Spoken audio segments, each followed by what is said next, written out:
I started writing because someone stole my purse out of a grocery cart. And so what I didn't know at that time was I was being monitored. And Well, so these calls are being monitored these for calls customer are assurance. That's just right. digging into her file cabinet. Okay. And so she proceeds to take out a legal pad and an ink pen and she slides it across the desk. So I proceed to tell Benita, what is that for? Because I'm not writing my letter of resignation because that means that I resigned and I can't get unemployment. So you're just going to have to fire me. And so I went to church the Sunday because I finished the book like that March. Yeah. And I went to church and I told my pastor, and I was like, I got to ask you a question. And he was like, what? I said, I wrote a book. He said, I tell you what, print it out and bring it next Sunday and we're going to put it on the altar and we're going to pray. Oh, Your salacious romance was going to the altar. I was like, my lunch break's up. He was like, come when you get off. I was like, okay. I said, well, what is your name? He's like, my name is Weber. I was like, Weber, wow. is that your first name or your last name? He was like, that's my last name. My first name is Carl. Ugh. I was like, oh my God. My favorite author's name is Carl Weber too. I was like, he has 2 books, Married Men and Looking for Love. yeah. And he was like, yeah, those are my books. I was like, you are not Carl Weber. Comrades, welcome to Not All Hood. Guest host Kimberly Latrice Jones and I sat down with the phenomenal LaJill Hunt, best-selling author and screenwriter. She co-authored the book Black Hamptons. It was adapted into a limited series on BET. Well, she has over 30 books to her credit about family dynamics and love. And while she writes with grit about love, she doesn't really believe she'll ever find it, and there are a lot of other people who feel the same way. They're tired of swiping and trying like a second job they never wanted to apply for in the first place. LaJill explains her philosophy about love and so much more. Enjoy the conversation. When you talk, though, about, okay, this is the story that you want to happen. We talked about love before and how you don't necessarily believe in love. When you look at characters on TV, and when you sit down and write, where do you get your love ideas from? If it's not kind of The irony is, do you know what probably one of my favorite channels is? Hallmark. Hallmark. Those Christmas movies are something. Girl, Hallmark. I love Hallmark and it stays on. First of all, I love Hallmark because you know what you're going to get. And Right. because I suffer from anxiety, it does not mess with my anxiety because I know like, oh, it's going to be. Loves it in all its iterations, right? Like not just Hallmark, but Hallmark, regular Hallmark mystery, Hallmark, whatever fast channel they have. Yeah, and it's something about those stories that are satisfying to you. Really? Yeah, especially even as a writer, I would imagine. And because you know what's going to happen at the end. Right. Every Hallmark movie ends on a happily ever after. Ironically, none of my books end on a happily ever after. Someone said all of my books end in an abyss. Like you're like, wait, All right, Like, so it's let's a talk fun- about your books. For people who don't know, how would you describe your books? Which you have many, which I find incredible because when you sit down and write, when do you write? Is it a morning? Is it nighttime? it's whenever a deadline is looming. Well, no, I'm just kidding. But Right. no, I write all the time. I don't necessarily write a book all the time. I love just an idea. I'll write a spec script on a TV show that I enjoy watching. It is my happy place. Creating just stuff is just my happy place. Okay, I want to know about Benita because you talked to me before about Benita. Where did you go back to Benita and say, "Thank you, Benita"? And you can tell us about Benita, though. First of all, I love Benita Jewett coin. Yes. Like she is like the reason that I started writing. I started writing because someone stole my purse out of a grocery cart. I had gone grocery shopping. It was on a Sunday. I went grocery shopping that Sunday evening and I took the groceries to the car and put them in the trunk. And when I turned around to the basket, my purse was gone. And that was like when you kept everything in your purse, mail, my favorite lipstick. There was a cell phone in there, or was it even popular then? I don't think I even had a cell phone at that time. Oh, your favorite lipstick. My favorite lipstick, it was MAC, Spring Bean, lip gloss. You wipes your Yes, everything was like gone. And So so your favorite lotion. my lotion, Yeah, your lotion. L-Occitane, like yes. But I went home, I was just distraught, and my husband at the time, he saw me getting the groceries out the car, slam them on the table in the kitchen, and he was like, "What is wrong?" And I said, "Someone stole my purse. I put the groceries in the car, and they stole it out of the basket." And his response was, "Well, that was dumb of you." And I was like, "What?" He said, "You should have put your purse in first." He was right. But that's not what you need. That's No, not what I yeah. needed in that moment. And shall I add former husband? A former husband. Continue. Yes. Okay. And so he, like, it added fuel to the fire. It was like, Yeah. not only did somebody steal my purse, you call me dumb. Yeah. Like, no. Not you. So I was working at Verizon at the time in collections, Mm-hmm. and I'd gone to work. Oh, you've got all the stories. Girl, like, Got all and look and all the rules we need to know. Yes. So Because y'all cut the phone off on a Friday. on Fridays after 2:00, we would cut people, and these were house phones. Again, this was before. See, I needed this intel back then. Exactly. Yes. So I went to work, and our phone lines would be jumping on Mondays, like, because people were pissed because their phone lines were, because they had no phone all weekend. So, and we would do that on purpose because we figured, like, when you don't have a phone all weekend, you're going to call us Monday and pay your bill. You're gonna figure it out. You know, like, yeah. Yeah. Look at this. Yes. Like you said, a little too late, but go ahead. Yeah. So I got a call, and this lady she was going off on me, and I was still stewing. I was still mad. Like, And so she was cussing me out, and I was cussing her out right back. Because I was mad. Now wait, Because why are you blaming me because you didn't pay your phone bill? Don't go over. You were actually using cuss words, or you just Like, I was like, for real. It was bad. She set up a great she was a great recipient for the angst you were feeling. You're like, thank you for this It door. was just a time. Yeah. Yeah. You know, I was like, you mad at me because you ain't pay your phone bill? And that, like, what? That's not my problem. No, not at all. And so what I didn't know at that time was I was being monitored. And Well, so- these calls are being monitored for customer assurance. That's right. They do tell you at the beginning. And so she and I are going back and forth, and then I feel a tap on my shoulder. Oy. And I turn around, and who's standing there but my supervisor, Benita Jewett Coins. So, and she says, "Mute your phone." And so I was like, mute. Now, here's the thing. Okay. You know, when these moments happen, all your coworkers are looking like, Yeah, like the kids you drop the lunch tray. The kids drop the lunch tray. So Benita tells me to mute my phone, and I'm like, yes. And so she said, transfer the call. So I was like, transferring the call, and then she says, meet me in my office. So now everybody's really like, woo. So my friend sitting next to me, her name was Vonda. Vonda Jet. Vonda says, you might want to take your purse.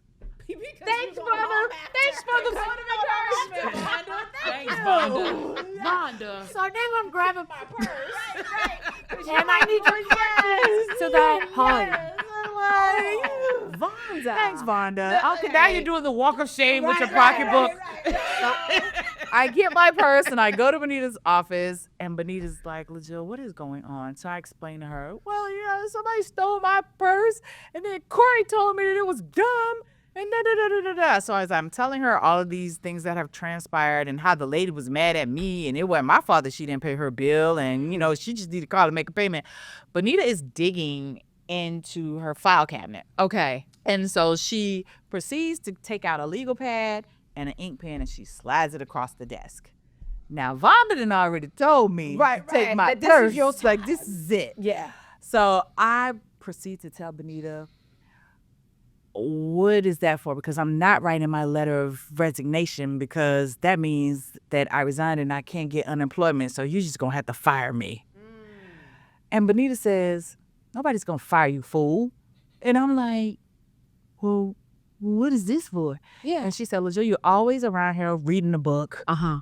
You need to do something with that negative energy you got going on. And I was like, okay. She said, go write one. Now, I'm sure at that time, Benita was just trying to distract me from the people being mad. From cussing somebody out. Really. Right. And people being So she proceeded, she was like, take it. And it was like, go forth and be great.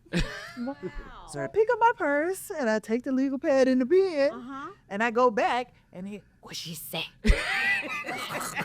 Here you are with a yellow pad. Yes. And so I was like, I don't know. She told me to write a book. And so then ironically, this was the Monday after Valentine's. So I guess the lady was mad because it was Valentine's weekend and she didn't have a phone. So probably. You mess up a lot of her plans. Yes. So I had set a friend of mine, another coworker who sat across from me. No, I'm sorry. Joya sat here. Vonda sat across from me. Okay. So Joya, I was like, well, Joya, what happened with Derek? Because I had set her up on a blind date with a firefighter friend. I love that you used to have faith in people to set them up on blind dates. Dude, I like did that. that a No, couple times and we it were saying the other backfired. day we want to be matchmakers. Really? Yeah, like old school matchmakers and like set up like And my arranged track marriages record- and stuff. I track sat record's up good? 4 couples and they still married. You're kidding? No, I'm That's telling you, the good. people that didn't listen to me, they should have just listened to me and stayed with them. Yeah. Because, like, whatever. Okay. But So this blind date. the blind date, Joya proceeds to tell me By she the was way, like, where did you work? Verizon. Verizon I was on started fire. out So- at- Yes. Let me tell you.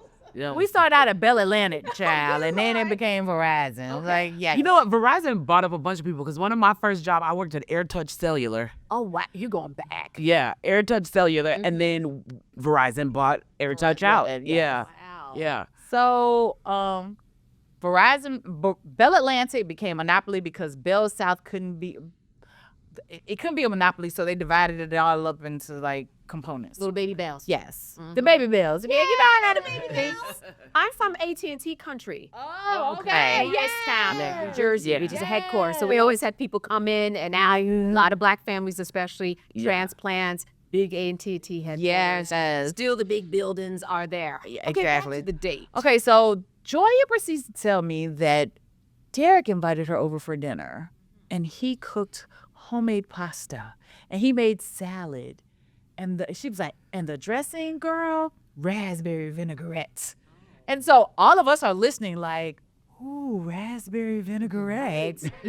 And then he made her cheesecake with the strawberries, and we're all in awe listening. And I kept saying, Derek? You're like, I knew he was a good dude. That's why I fixed you up, but I didn't know he was cheesecake level good. And it probably had a graham cracker crush. Like, probably. Yes.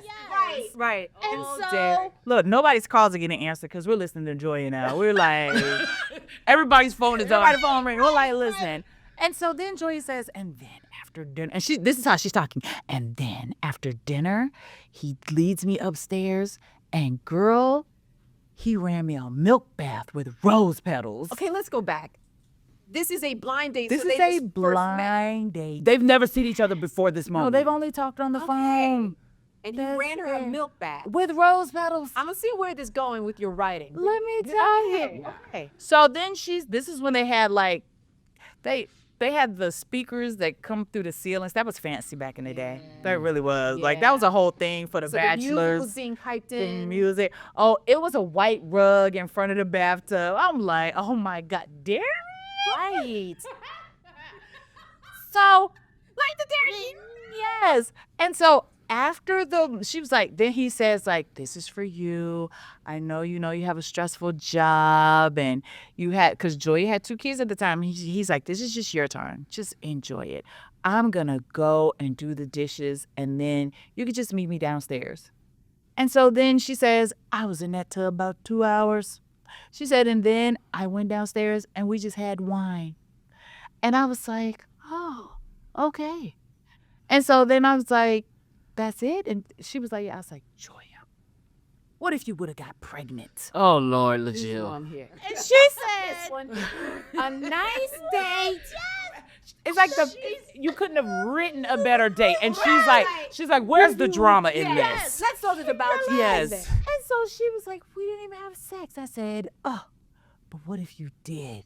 She said, that would not be good. Yeah. I said, but it would be a good book. I took that legal pad and that ink pen, and it was like, something was lit inside of me, and I could not write fast enough. Really? I would go home, the kids would get Lunchables for dinner and a Hawaiian punch and get a bath and go to bed because I had to write. I just had to write. So I would write on the legal pad, come to work, take calls, type it up, and email it to my friends. And let me tell you something about a good support system. I had never written a book before. I just knew like this was turning into a good story, and I would email it to all of them. And so as you went, you I would get them a chapter a day. I was sending it out. Let me tell you, they swelled my head up like, let's keep going. Yes, what happens next? Yes, let's go. And I promise you, I stole so much Verizon time because then I just I gotta quit. I was sending it out to them, and then finally, it was done. And what was that book? Finished. Oh, hold on. I titled it. Well, I'm gonna get to that. Okay. So then, once I finished the book, I didn't know what I was supposed to do with it. All I knew was I just had these pages. And so I went to church the Sunday because I finished the book that March. Yeah. And I went to church and I told my pastor, and I was like, I got to ask you a question. Mm-hmm. And he was like, what? I said, I wrote a book. He was like, okay. Right. I said, but I don't know what I'm supposed to do with it. He was like, okay. He said, I tell you what, print it out and bring it next Sunday, and we're going to put it on the altar and we're going to pray. Oh. Your salacious romance was going to the altar. That you added pregnancy to? Wait. What was in it? So, hold on. Now we have these 250 pages. Oy. So we took turns. Uh-huh. I would print them out 25 pages at a time. I could not print out all 250 some pages because I was like, we gonna get fired. So it was like a relay race. Right. I would be like, okay, who's gonna be by the printer? So, okay, Cherie, you're gonna go? All right. And she's like, okay, go. So I would hit print. We would print 25. Cherie would bring the 25 and we would take it. Then Joy would go and pick up the other 25. And then Vonda would go. So our manager, Benita, thought we were just printing out accounts. Right. They didn't realize that I was printing out Your pages book. of the book. Oh my goodness. I love this. She's your friend. Yeah. But this is why I love her. Listen, Ingenuity. put it in a rubber band. Yeah. Also took the jump drive. Uh-huh. Took it to church. Yeah. And the pastor said, right before offering, he said, listen, we have something special. LaJill wrote a book. I need everybody to stand and touch and agree that God is going to do something miraculous with this book. This book is going to change lives. Let's just go. So everybody stood, we touched and agreed. And so he handed me the manuscript. He was like, okay. He was like, I don't know. He said, but this book is going to change lives. I was like, I receive it. He said, and once whatever happens, we going to receive the tithe. How was the setup? Everybody wins. Yes. Okay. Let me tell y'all, true story, not lying. Left church, went to a black bookstore, and because now I'm like, this book's gonna change lives. Yeah. So I go into the Like we on touched and agreed. Yeah. Contact app. went inside and spoke to the manager, and I was like, I wrote a book. He was like, okay. Do you have copies? I said, no. I said, I don't know what were my next steps. He said, so are you gonna self-publish? Yeah. Or are you gonna, get a deal, get a publishing deal? I was like, I'm gonna self-publish. He was like, well, if you're gonna self-publish, you're gonna need a printer and a distributor. So I was like, okay. I didn't even know what self-publishing meant. I don't know. I was just trying to sound like I knew what I was talking about because this book is gonna change lives. Right. That's what So, the pastor told you. Yes. So he said, I got somebody you can call. He takes a business card. He writes a number on the back. He was like, call them tomorrow. Next day, I'm at work. I tell them, the book's going to change lives. Bishop, yes, he done prayed over it, and we good. And I got a phone number. On my lunch break, I go to the break room, and I call the number. This is what I hear when the person on the other end answers the phone. Hello? I said, hi. He said, hold on. Let me get a fish sandwich with cheese, extra tartar, some onion rings, and a strawberry milkshake. Wow. Hello? Why is that happening right now? Hi. Yeah. What? Yeah. Who's this? I was like, my name is LaJill. I went to Positive Vibes. Brett gave me this number because I wrote a book. He was like, who? I was like, Brett from Positive Vibes. He said, who is that? I was like, I don't know. He's like, what'd you do? I said, I wrote a book. Okay. He Please said, tell me this well, man what? published your book. Hold on. He said, why he tell you called me? I said, I don't know. He said that I needed a printer and a distributor. He was like, I'm not either one of those things. Oh, wow. I said, oh. He was like, well, tell me about your book. I was like, it's called Homies, Lovers, and Friends, the autobiography of a drama queen. He said, first of all, that title is too long. All those words aren't even going to fit on the cover. I was like, well, that's my title. He was like, well, what's the book about? I said, let me tell you. It's about a girl who is still in love with her ex-fiance, but she's trying to get over him. So she has a one-night stand with another guy, and she ends up pregnant.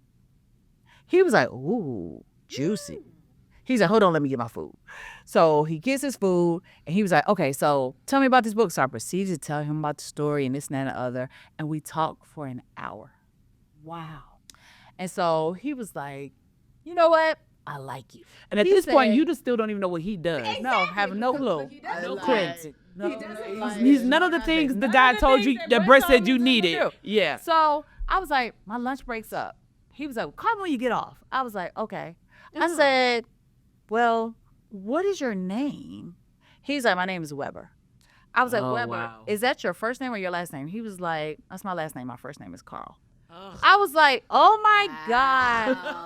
My favorite author's name is Carl Weber too. I was like, he has 2 books, Married Men and Looking for Love. Yeah. And he was like, yeah, those are my books. I was like, you are not Carl Weber. He was like, I am Carl Weber. I was like, you're lying. I said, you can go to jail for impersonating a famous person. You're like, I know it's scam when I'm And so he was like, it's really me. And I was like, no, you're not. And I was like, now, mind you, we've been talking like homeboy, homegirl this whole time. Right. So then when he tells me he's Carl Weber, I'm like, oh my God, Mr. Weber, it's an honor to speak to you. And he was like, shut up. Shut up. He was like, call me when you get off. So called him when I got off. Like, we really became cool. He was like, send me your manuscript. Okay. So now I had to mail him my manuscript. Because at the time, we didn't have, like, it was. You can do the like, attachments and all that stuff. Yeah. And so I sent it to him in March. And so every time I was talking to him on the phone, I was like, did you read it? Did you read it? Did you read it? Did you read it? He's like, no, not yet. I'm working on some things. So at this point, I was like, I'm sending my book to Zane. Send it to Zane. Got a rejection letter from her. I got one rejection letter in my life, and it's from Zane. She and I joke about it to this day.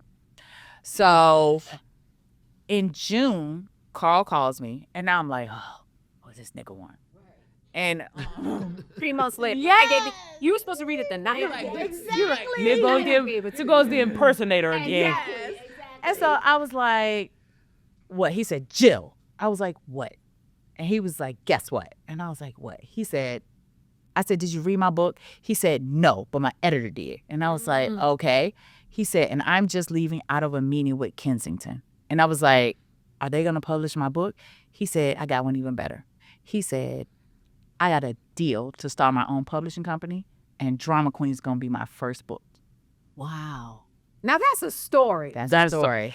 The book came out in November, and it went straight to the bestseller list. Stop.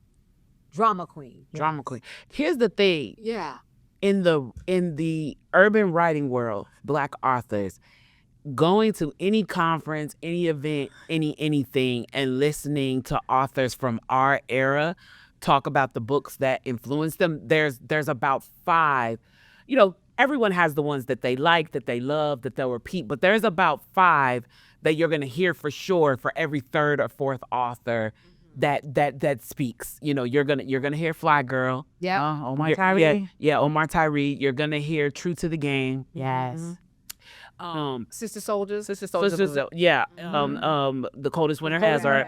You're gonna hear The Coldest Winter Ever. Yeah. You're gonna hear that. But one of the ones that you're gonna hear just as consistently is Drama Queen. It's Drama Queen. It's Drama Queen. Drama Queen influenced an entire generation of Black writers. It's particularly Black female writers. Please tell me Benita knows all of this. Benita, let me tell you, if you go to the dedication of Drama Queen, to Benita Jewett coins. Like Benita, Vonda, Joya, everybody on that row. All that, because I never wrote to be published. I wrote to entertain my coworkers at work. Yeah. It was just there was something about them saying like, "Oh my God, yes, send us more, send us more, send us more. We want to read more. Like, yes, we need more." It was something about it. Now, here's the funny thing about it. The book came out. Yeah. They sent me my advance copies. Mm-hmm. And so, of course, now I go back to church. I'm like, the book came out. He was like, "Oh, you got copies?" I was like, "Yeah, they're in the car." Because now I know what this book is about. So it's like, yeah. He said, "How many books do you have?" I said, "They sent me 2 cases." He said, "Go get them." Okay. And I was like, "For what?" He was like, "We're going to have your first book signing here on this altar." And so I went and got sex story. You're like, okay. So now I'm looking like, now I'm scared. Right. So don't open the book. Yeah. So now I'm panicking. This is for at-home viewing. Because it's like, oh Lord. So again, I'm just being obedient. I go. My husband at the time goes to get the books. He brings them. We put them on the altar. Again, everybody touches and agrees. And he was a pastor. Now he's a bishop. He says, okay. He said, "How much are the books?" I said, "They're $15. He was like, "Now y'all can give her $15 if you want." He said, "But as you can see, this is fertile ground. LaJill is fertile ground. I would advise you to sow into her." More than 15. He was like, I would just go ahead and sow so that when her harvest comes, yours will too, because you're attached to her. Wow. Baby, they was giving me $50. Really? Awesome. Sold out. I was like, oh my gosh. It was a whole praise party. And so he gave the benediction, and he was like, all right. He said, now before you leave from up here, you better leave that tithe. LaJill, you owe that man. He touched and agreed. I was like, no problem. Weeks later, Derek comes to Verizon to bring Joya lunch. He's on his way to the airport because he has to fly out for a firefighter conference. I love Derek was still Derek was still at it. Let me tell you. Derek lives up to his potential. Let me tell you what happened. I'm like, oh Lord. He was like, oh my God, I heard your book came out. I was like, yes. He was like, you got copies? Of course. Let me sign your copy. He's like, okay, I'm going to read this on the plane. Now, Joya has taken her food into the break room to put it up. Yeah. I signed a book to Derek. All right. Joya comes back to her desk. She says, like, oh my God, did you see Derek? I was like, yes, girl. I gave him a book. Wow. She's like, what? You gave him a what? And I was like, oh. Was I not supposed to? Right. Because this book is all about Derek. The book is. And he do a springboard at least. Yeah. Because the entire thing, the homemade pasta, Right. the raspberry vinaigrette, The cheesecake. the cheesecake, It's all in the there. milk bath with the Wow. rose petals. Wow. Even the date after that, like, it's like, How you continue to source them for material. Do y'all know Derek called me from the plane? And I was like, hello? Like, he was like, okay, wait, hold on. Is Joya pregnant? I was like, no. Wow. No. Like, no. What's she now? He probably Like, had a lot no. of questions. He's like, what? And I was like, no, just like, he was like, what else did she do? She didn't tell me anything else, Derek. I promise. Like, that's all I knew. I said, that's just It's inspiration. That's like. So now You were the best man before the best man. I was the best man before the best man. And now that Derek had confirmed that, this was the inspiration. every firefighter like in Virginia Beach was like, because he told him like, yeah, my friend wrote this book about me, like da da da da. So all of them were like, we gotta get this book because he was a firefighter. Yeah. Ooh. Yes. Yeah. So I started writing. that book got even better somehow. It did. The firefighter. Yeah, it did. But I started writing because someone stole my purse. That's all it takes. It is. So if your purse got stolen today, don't feel bad. Yeah. You might have you might have a national best-selling book Yes. as and a result. It was all purpose. And God makes no mistakes. It is like, and that was one of my lessons, like, okay, there has to be a purpose for this. Yeah. Like, I heard a woman this morning on social media say, like, what is a problem for you is an assignment for God. Wow. He has you. He has the problem. He has it all. I want to talk too about the fact that your writing career has now spanned decades. Yeah, I was Carl Weber's protege. I was his first author signed to Urban Books. Like, his editor became my editor, and what she actually did, because when I got that manuscript back, I cried for about 2 hours Because of the red ink. because oh God. The first time you see that red ink is wild. Yeah. It- Because that is the editor's role, right? But he feel It a is. bit like it's teacher take it personal. I'll tell you this though. Here's what I've learned over the years from that is the more red ink it is, the better your book is. And here's why. Because if I read something and I feel like, now as an agent, I'm like, if I read something and I feel like it is in such bad shape that there is nothing I can do about it, I don't red ink it. I send an email. And that email basically, from an agent's perspective, that email is basically like, I don't think it's ready. And it needs these, and I'll send a list of things that it needs and that they should get better beta readers and they should talk to, an editor before they send it back out. Script now. Yeah. Before you even go in with the red, because it would be too much. It would, I don't see where I could even fix it yet. It's not even in a see, I place where for me it's It's fixable.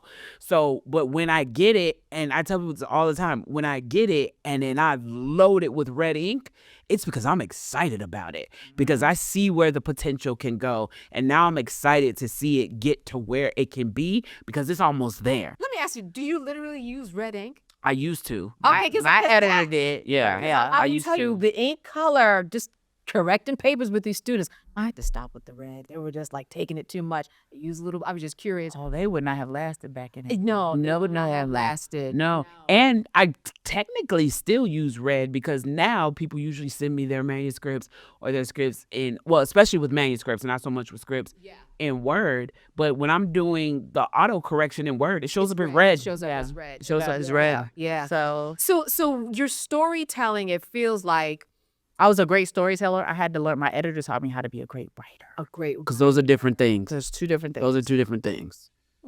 In terms of where we are now in 2025 with the choices that we have, I feel like there are more choices. But you have talked to me about being a writer in this day and age, and how you're not necessarily a writer to be that popular writer on the stuff that's popular now, like all of the inner city dramas that are feeling HBO Right. and Stars, with Power, which, by the way, I love. I think it's a place. Oh yeah, there's a place and there's an audience for But that. you have said that is not your wheelhouse. It is not my wheelhouse. It just is not. And I write on a mafia show. Like the family business it is about a family that owns a fleet of luxury car dealerships, but they transport drugs in the Right. cars, like whatever.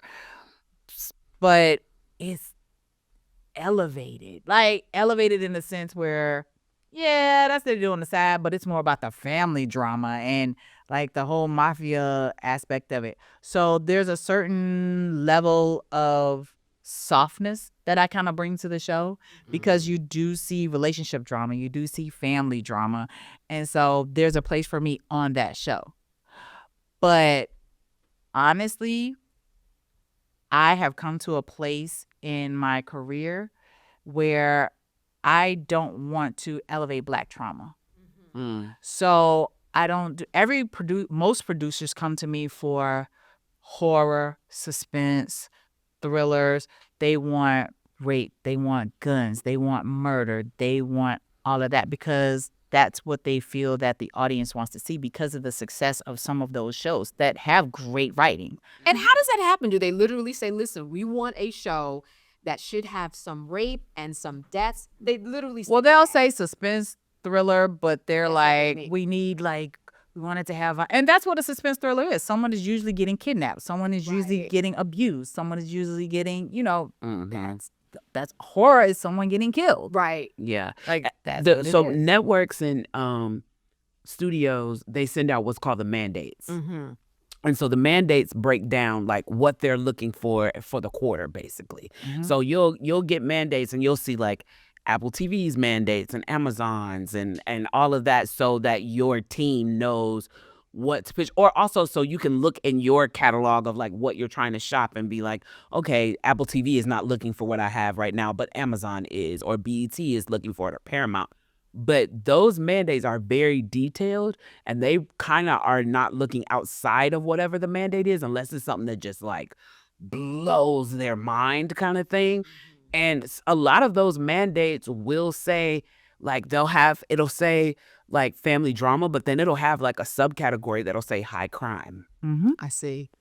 You know what I find remarkable, though, is that, especially with the two of you, you believe there may not be a love, what's that? The one for everybody. And you on the other side are, oh no, I'm going to find that one, he's out there. But we write the opposite. But you write the opposite. We write the opposite. And so, but with you, when you're writing about drama and especially love interest, where do you pull from if you don't necessarily think that there's someone out there for everybody? Because most of my audience that reads my books are like her. They're delusional. So if The disrespect. that is a woman, they're delusional.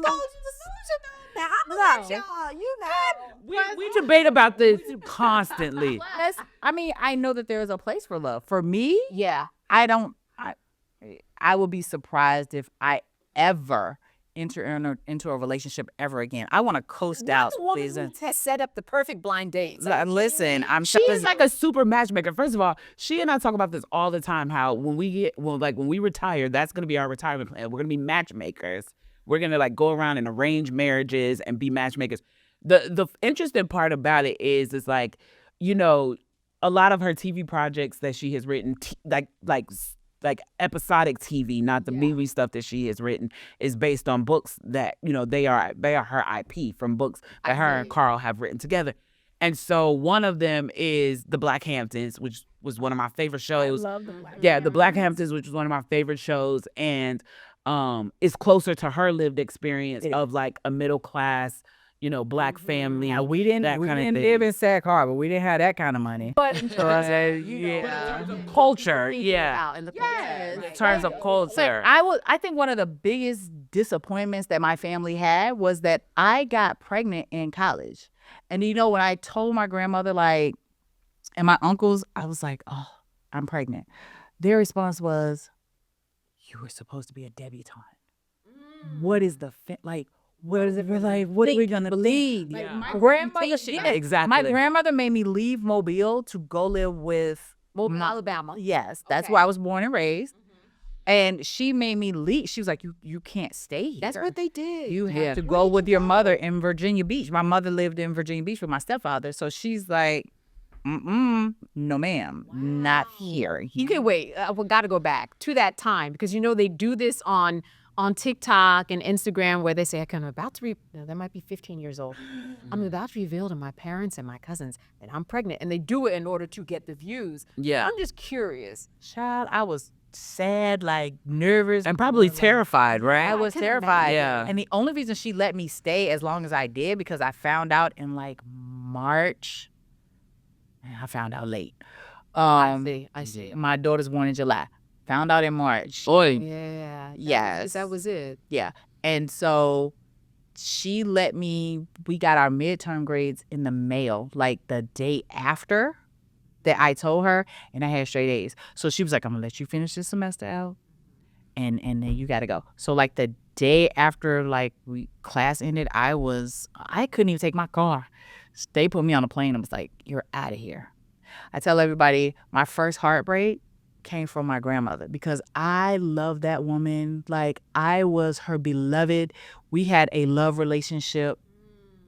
But when I needed her the most, she shipped me out because I broke her heart. Does it look different now looking back, and do you understand better? Oh, definitely. Sure. Because I tell my children all the time, I had the world in the palm of my hands. I was set up for success. Everything I wanted in life was within reach. And I got pregnant and my entire world stopped. It stopped. Because once you become a parent, your world looks very, very, very different. Do you have siblings? I do. And so they must have been like, where's LaJill going? Why? What? Like that. Well, must have they were in disrupted- Virginia Beach with my mom. They were Yeah. in Virginia Beach. So she was turned to where they Turned to were. Where they were. Yeah. Okay. Yeah. So But then here's And what's and you're the fascinating. oldest, right? I'm the oldest. And you're Yeah. the oldest. When I tell you, I was set up for like and I tell Kim all the time, I have to reframe this. okay, Thank you. okay. This- With this- help from listen, Kim, apparently. we debate we have a very healthy relationship in terms of debate. Like, we can disagree and we do it in a very respectful way, and then we finish and we're like, what are we going to get for lunch? And like, because neither one of us take each other serious, because we both know that we are like to have these like lively discussions. You know what I'm saying? This is the only place we actually fight. Is I tell her to stop saying.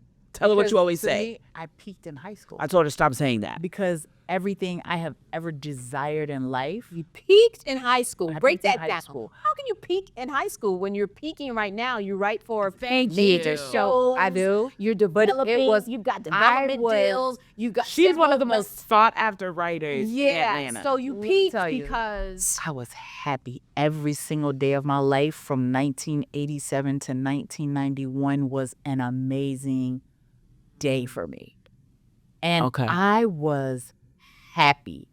I discovered my passion for reading and writing, and I discovered television production because I went to a school that had a TV production program. Yeah. So in the 11th grade, my guidance counselor, because I was also blessed to go to a school where we had a guidance counselor where we met at the beginning of the year and the end of the year. So he would be like, 9th grade, what do you want to be? Right. I wanted to be a dentist. I don't know why. Yeah. It sounded good. I knew I was going to make good money. Like, I want to be a dentist. End of the year. What do you want to be? I want to be a dentist. Okay, we're going to make sure you're in AP classes. You're going to take this math, this science, whatever. By the end of the 10th grade year or the beginning of the 11th grade year, he was like, what do you want to be? I was like, I want to be an orthodontist. He's like, no, you don't. No, you don't. Right. No, you don't. You do not want to be a dentist or orthodontist. You don't want to be anything in this medical field. He said, but what your strengths are, LaJill, not math and science, your strengths are English and history. That's what you're good at. So what we're going to do, instead of put you in AP chemistry and da-da-da-da-da-da, we are going to put you in drama and TV production. I was like, really? Yeah. Those two classes, oh my. Changed your life. Changed my life. And I walked around for the last 2 years of high school with a camcorder, capturing everything. I learned Watch it. It's all on YouTube. It is on YouTube, my videos. Yeah. And I learned to be a creative. I was the announcer for the band. Whatever the band songs the band were playing, whatever formations, I had to write that, and then I would climb to the steps into the booth and be like, ladies and gentlemen, get on your feet. Coming to the field are the John LaFoy Mighty Marching Rallies. She said it was a script. Go ahead. It was a script. My uncle worked for the radio station. I used to do drops. Triple the Jams 93 BLX. Listen, she said that you still remember, but here's what you have to understand about LaFleur, because her high school is like, I've learned that her high school is a very different and special place.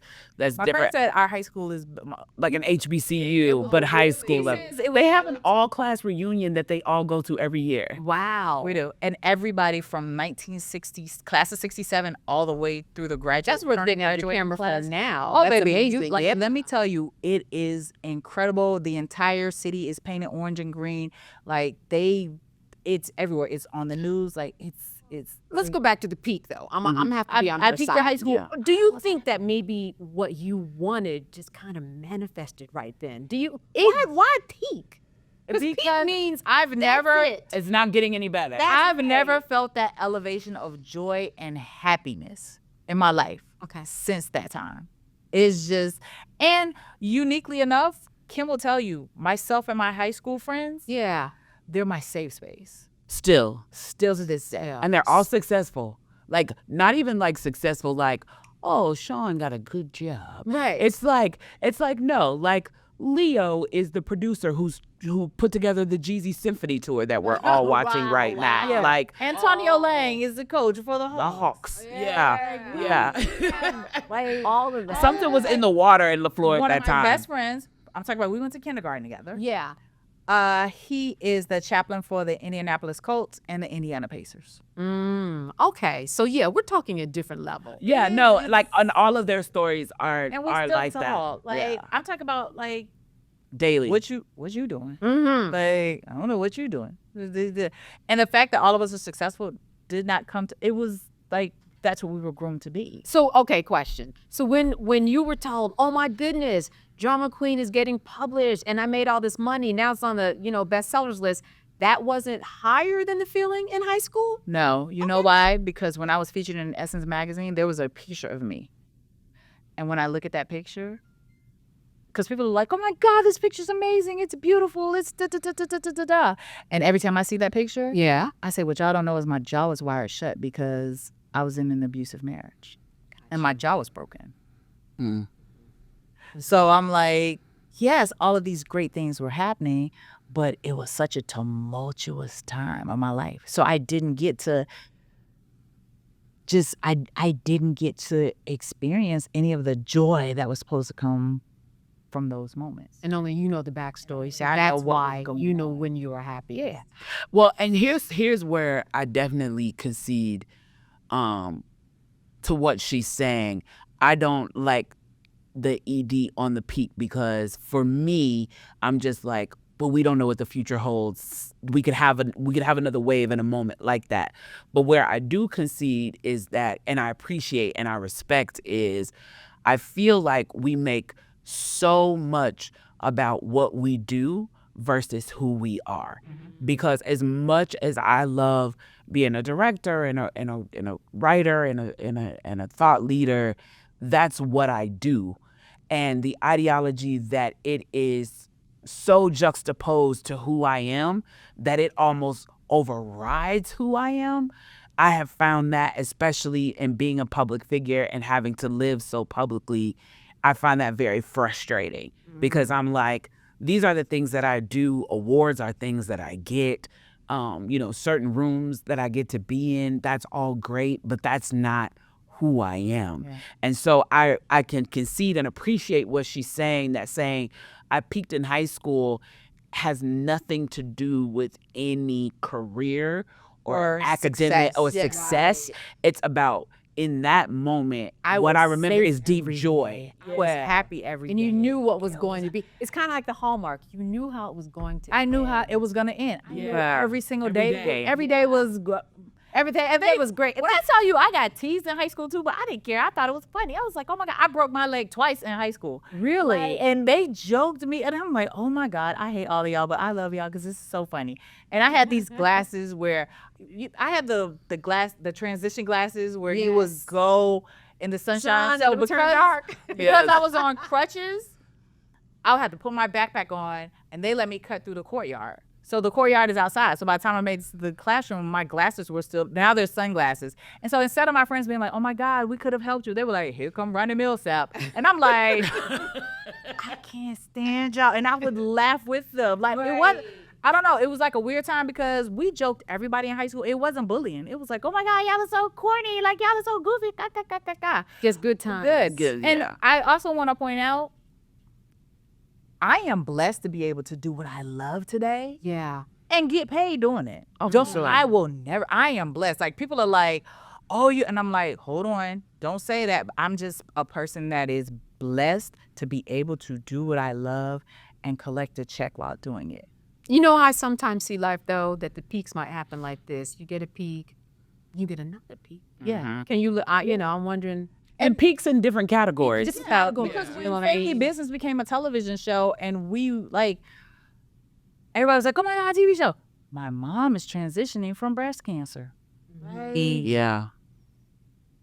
And then even now, I mean, it's been 5 years. Yes. But every time something amazing happens, we had a screening for a movie that I wrote for BET, and Which movie? it was called For What It's Worth. One of my greatest accomplishments. Okay. She loves that movie. I love Okay. that movie because I was. It's so Love. It is, and it's what I've always wanted. And it took some convincing. Like, let me do this. I promise you. Right. And so, but it's like, oh my gosh, the press is here, and these people are here, and it's on BET, and it did so well that they put billboards up in Times Square, and all I kept thinking, What? my mom's not here to see this. She would love this. This would be great, because when Drama Queen that came out, we were in the Walmart, and my daughter at the time, she was like, I had a 2-year-old, a 3-year-old, and like a 9-year-old. And so my 9-year-old was like, "Look, Mom, it's your book." We were checking out, me, my mom, my daughters. Yeah. And my daughter said, "Look, Mom, it's your book." And so the cashier, she was like, "Oh my gosh, is that your book?" I was like, "Yeah." She was like, "Your mommy writes books? That's really cool." And so then she was like, "Ah." And so Like she a looked kid. at the 3-year-old. She Yeah. was like, "Well, what kind of books does your mommy write?" And my 3-year-old said, "My grandma says she writes smut." And I was like, Jesus. And I look at my mom, and my mom said, "Well, you do. That's what it is." And I was like, and the cashier said, "Oh, I gotta get that book." That was just the PR you needed. Exactly. But I just could not believe, because I didn't know she had told them that. And I was so embarrassed because she's Meanwhile, 3, it got you a she's sale. Right. So my mom was, and I was like looking at her, I was like, "What?" And she was like, "Well, you do write smut." Oh my goodness. Oh, and I used to tell my mom, my dad, I told them, don't read it. Like, don't. But they wonder, this is my and I said, stop telling people. Stop telling people. This is not for just like Your church friends. Yes, stop. And they were like, my daughter wrote a book. What's the name of the book? Tell them the name of your book. No. But look, but the seed of all that was planted over. That's what we know. It really Yeah. I really want to talk before we get out of here. I think we'll look at our time, but Kimberly Lee, Yes. when we talk about love, and I know where your love is in terms of your perspective about it. Yeah. I want to talk about your perspective, because you really come from a different space, and it probably informs your writing in a lot of ways. What is your thought then about finding the one, because you do believe in that where you don't? It's not even biologically possible, Kim. It's happening. The number of women born to men worldwide is like 3 to 1. Well, maybe I'll just be part of a harem. There you go. Thruple. You'll be in a thruple. I'll be wife number 5. Exactly. Then you really And have I'm something okay right with that. That's something bad. But you've seen love in your parents, Yeah. and I know that you said you described your parents' love as a love affair, and I thought that's so interesting. And I know my parents were in love, and My grandparents. everybody else, Yeah, like- your but love affair, I thought was interesting wording. Yeah. Explain. Because it was a love affair. Because even their like meet cute gives love affair. Okay, first of all, write about it. yes. Well, it's in The Robot Lady. Ah. It's my mom's memoir that I'm writing. Okay. My mom was my dad's boss. Oh, see now she's like, oh my God, now you got her attention. My mom, She was like, yeah, that's no, my mom was my stepdad. He thought she was a secretary and she was the manager. Really? Yes, honey. Yeah. both of y'all. Yeah. Go ahead. Yeah. Okay, you go. So my mother and my stepfather met, and keep in mind, my stepfather raised me, so they got together when I was 4. So for people who know me, Yeah. they know when I say my pops that I'm talking about my stepfather, because he's the man who raised me. I just discovered my biological father 3 years ago. Oh wow. Yeah. Okay. So when my mother and Ancestry.com. Ancestry.com strikes again. Done, found them. That is a whole nother. I know many people have ended their accounts and said, enough is enough. Yeah. I got 143 cousins down in Alabama. Enough is enough. Enough is And enough. you got siblings you didn't know about. Yes, I am the sibling they didn't know about. So yeah, so my mom was married to my sibling's dad. My mom had 3 kids with my sibling's dad, with her husband. So my mom was married when she met my stepfather. He came into the office. They directed him. This was at the Sears Tower in Chicago. They directed him. Actually, this is before they even built the tower. This is still when they were at the corporate office on the west side of Chicago. They sent him in he was a manager, and they sent him in to talk to my mom, who was over all of the mailroom and stuff. And so they sent him in to talk to her, and he flirted with her. He had been a recent widow. They sent him in to talk to her. He flirted with her. He told her she was a beautiful woman or something like that. And she was like, don't you ever disrespect me like that. I'm a married woman. And they said she read him the riot act and told him don't disrespect her husband, because her husband was downstairs working. Her husband was downstairs working as a security guard. But, and so he kind of backed off, and they just became work friends. Yeah. And then she divorced my father when I was 2, because my mom's husband thought I was his kid. Was not. Okay, girl. Now, wait. We only have Lane. Don't She not. slap our We're gonna put a bookmark. But Yes, go ahead. So make a long story short, then once she was divorced from my dad, then her and my stepdad started dating. At this point, my mother had moved us out of Chicago. We were living in Kankakee, Illinois, because my grandmother had a farm in rural Illinois, in Momence, Illinois, farm country. And so the closest big city to Momence was Kankakee. And so my mother needed help with these 4 kids after her divorce, so she moved closer to her mother. Right. It's an hour and a half drive from Chicago to Kankakee. My stepfather drove to Kankakee every Friday when he got off work to be with us for the weekend. Wow. And so he did that until they got married. And they got married when I was 10. And then he moved us to Chicago into his house, and he raised me and my sister, and we kind of Brady Bunched it. My mom came with 4 kids. He was widowed and had 3 kids. They raised us like the Black Bradys. And I was telling you guys, my mother never pulled her car out of the garage, which led into the alley. He would get up every day of his life and bring the car around front for her to get in and out.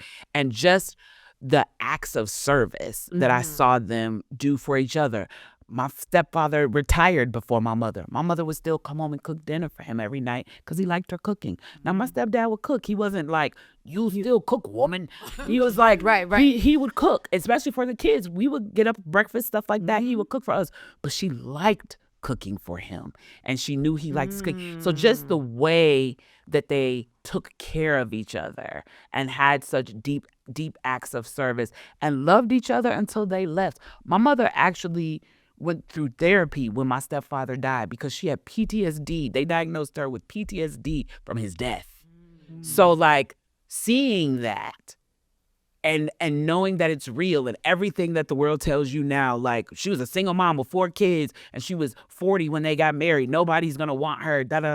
She found him. So your belief in it is very, very It's rooted very in strong. what I saw and what I experienced. And I will be honest, most of my exes, we don't have a bad relationship. Me and my kid's father, we're that's my dog. Because we didn't work out romantically, but she will tell you, my son's father, he had told me that once I had his kids, I was his charge forever, that would never change. My children are grown. The other day, I just got a random Apple Pay for $100. And I was like, did you mean to send me that? And he was like, yes, have a good day. Wow. So are you on dating? How are you dating, especially as a public figure? I am not dating at all. At all. All Girl, right. don't waste your time. You can be writing the script. Ms. You Matchmaker. could be writing like this. Matchmaker. Matchmaker. I'm just saying. I see. Matchmaker, make me a match. Find me a fine. catch me a catch. What? What Kim is not telling you? What is she not? What is she not telling me? Kim. I know what you 1 minute. Kim You is- 1 minute. That's what I want Because time wise. Kim was dating someone really nice, Yeah. but Kim don't want nice. He was annoying. See, that's the thing about it. Kim was like, and Listen, a lot of people are like that. they are because he'd They be want like, the "Good morning," and she'd be excitement. like, "Oh my God, why is he texting me good morning?" But you know what? And you know what I told her? I said, "Let him go. Give him back to the university because you don't want him. Let him go find somebody that's gonna say good morning back." Kim, you you're a don't- friend of the show, so when you come back, we're just gonna have, guys, we're gonna get an update, right? I think we should just get an update. Yes. Okay. All right. Do I hear an amen? Amen.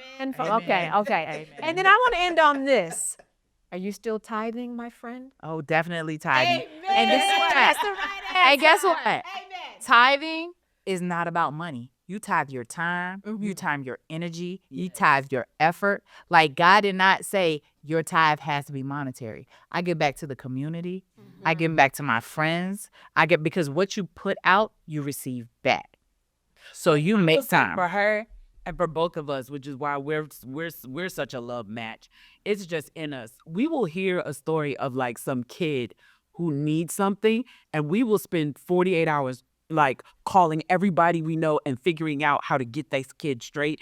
And it's not for like the public to know. We don't do that thing where it's like post about it like we helped this kid this week. Right. You know, it's like it is. I believe God has blessed us both so much because it's just in us to serve. And that's what makes y'all good writers, but more importantly, good people. Yes.